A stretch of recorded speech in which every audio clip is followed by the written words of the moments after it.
that are as dedicated and are as hardworking, it makes a big difference. And also having cast that are, because so Ross, from the Knights for a second, Ross, Silvio, Adrian, myself, we've all done a lot of fighting stuff, which means, as Ross said in his interview, none of us get cast to play rugby. We're all the sort of guys who get cast to be bruiser number 3, or killer, and it just means that actually you got guys that can actually fight and can actually wield a sword or whatever.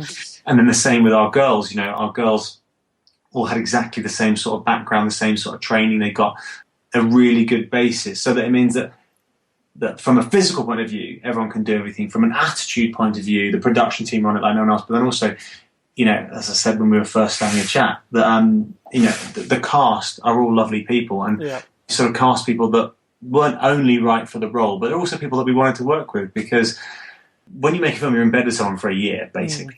That's it. And then, and it goes on beyond that. And especially with the plans we've got for Knights as Damned, as we move forward with hopefully doing a lot more with it than just this first film, we hopefully be in bed with these people for quite a long time. And the idea of doing that with someone that you're not going to get on with is not a good idea. It's not something that I really want. Life's too short. So we found people who were really fun and who were really dedicated to it. And the crux of it is that's really what makes the film, because it is a really challenging piece. It is a really challenging piece. And we haven't sort of the stills that have gone out, it doesn't show anywhere near what we've been doing. And I think when people see it, I think if you have any appreciation for the logistics that go into it and what it would take, it's a real monster of a piece that we've made, and it's just been so much fun because of the people we had. Yeah, definitely. I mean, Andrea's mentioning the scenery and countryside, and obviously the people as well. I mean, I've known Kate for about a year. I've never met her, but obviously I've known a lot of names, chatted to her. She's been on the show once before. Mark's been on the show. Everyone I've met, you're right, because everyone I've met who's actually on your film, and in Knights of the Damned, a lot of them who I've met, I feel like I've gelled with, because they are such nice people and genuine.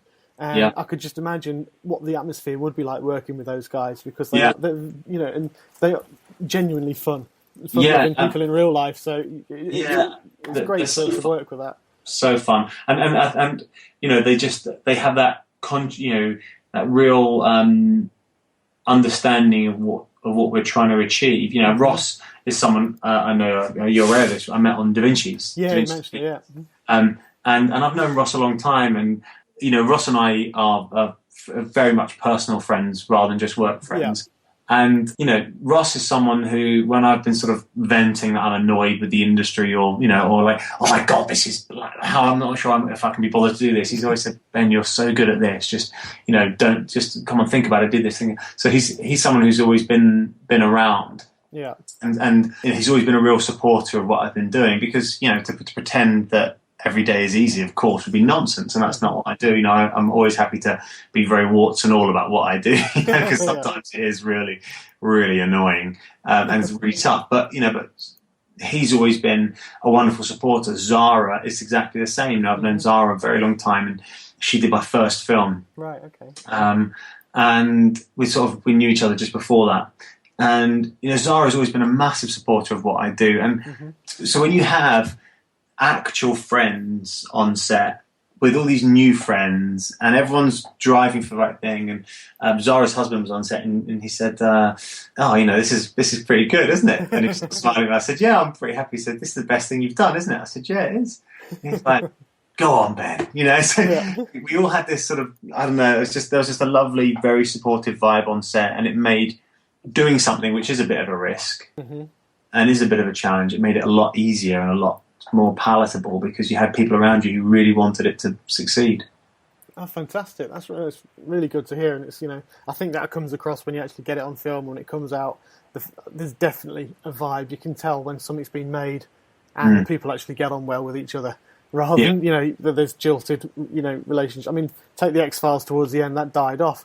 And you could tell the relationship and between the two of them was getting pretty sour in real life. I mean, it's going to, isn't it?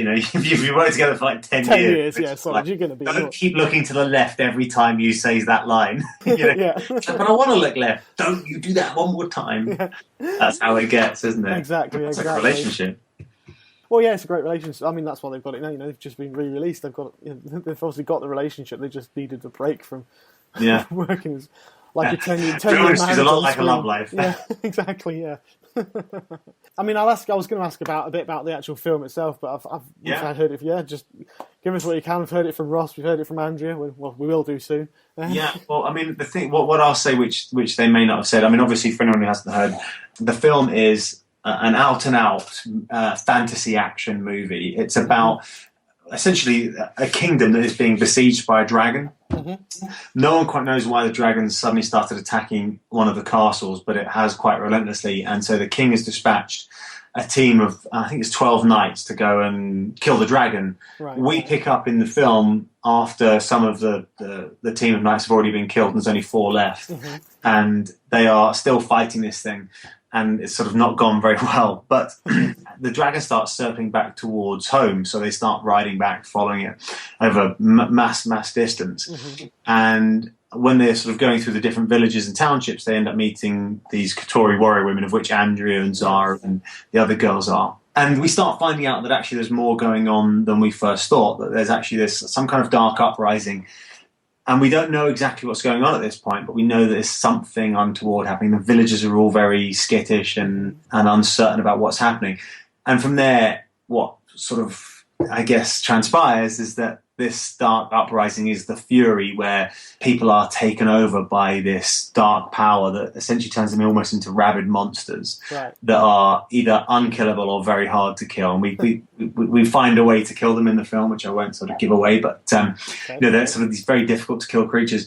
Yeah, then the knights sort of realise that actually they have to get back to the castle and protect the royal family. And it becomes this big, wild, crazy thing where the girls have their own mission, but then they sort of get caught up with the fury themselves. So it's quite a very action led piece. Mm-hmm. There's a lot of humour in it, a lot of fun in it, but the violence is pretty intense. It's very, very stylized violence.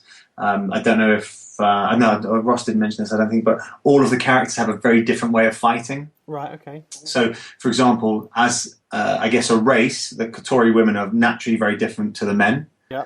So the knights are from 2 very different countries and they fight in very different ways. Yeah, and also within that, each of the Katori and each of the knights, they have their own individual fighting style. Yeah, Andrea mentioned she's like bow and arrow and dagger and bow. So she's obviously great with the bow. So have her doing some stuff, and then it was really a case of letting each character sort of develop and have this style, because it meant that what we get on screen is that much cooler. Yeah, and when you've got a powerhouse like Ross, you've got to use that power. Yeah. And so there's a scene which I'm sort of okay to talk about really, where he actually picks up a tree and he swings a tree at the Fury, just smashes a couple of them to the ground. And that was a real tree.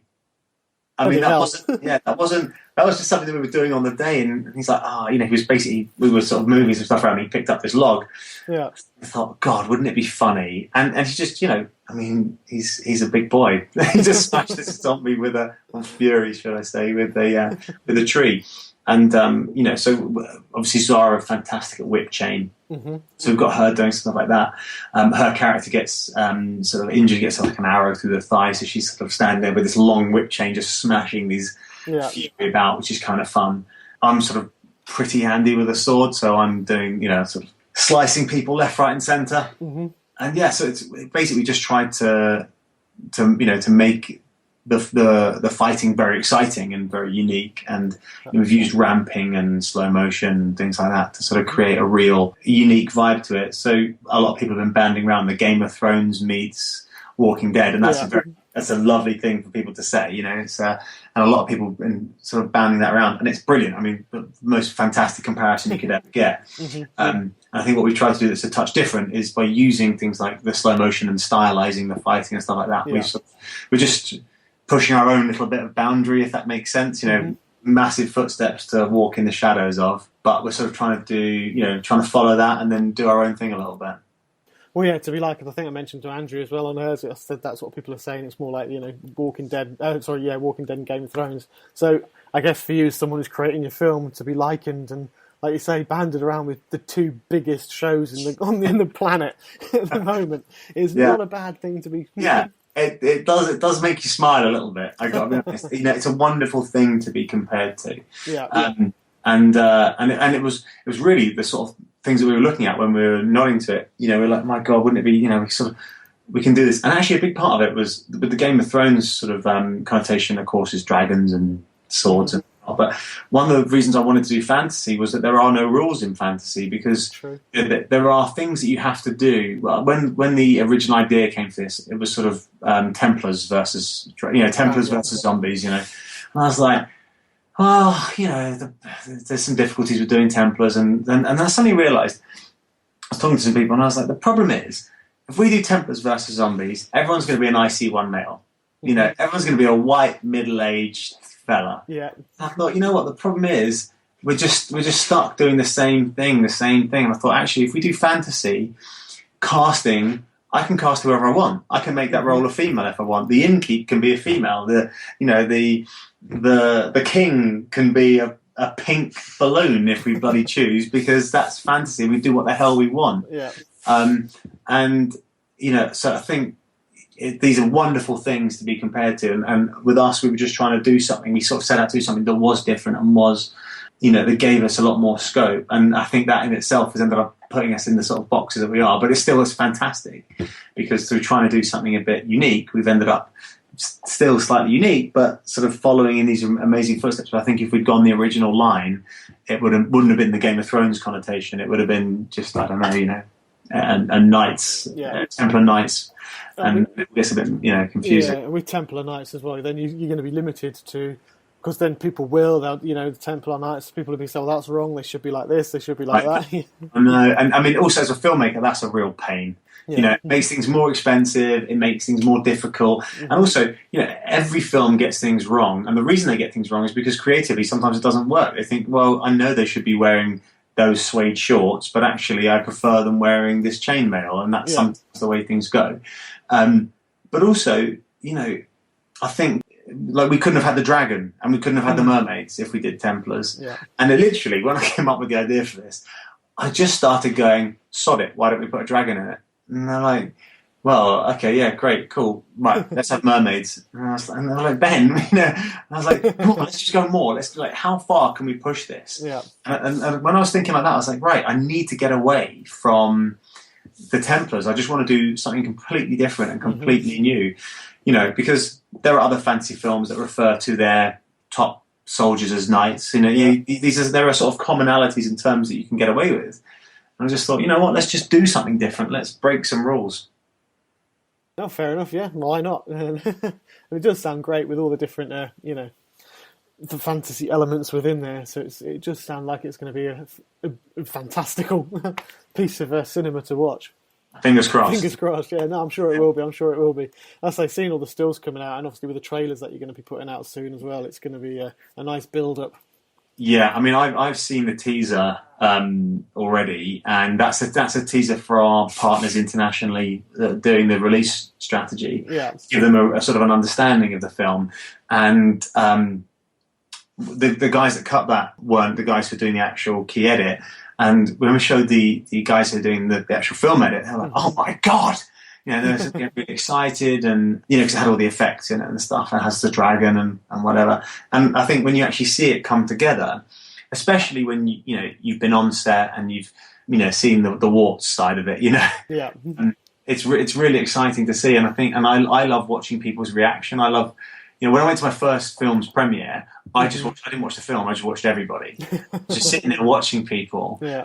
And that's because it comes back to storytelling. That's what you're doing it for. If you're doing it for the people who want to watch movies. Exactly. Yes, you want to see how it's. Yeah. And so for me, when I showed some of the trailer of this, I just it was so exciting watching them. They were just jumping and smiling, going, "Whoa, Jesus!" Yeah, I don't know. It's really exciting. It's really exciting. So I'm just desperate to leak a trailer. I'm desperate to. Oh, sorry, I thought we were allowed to do this. Yeah. Whoops. Yeah. Oh, sorry. I thought that was a private link. Yeah. No, I'm just really desperate to get the trailer out. And well, just a little teaser will be first because it's. I think it's something that people are going to really enjoy. I just think it's going to be a fun film.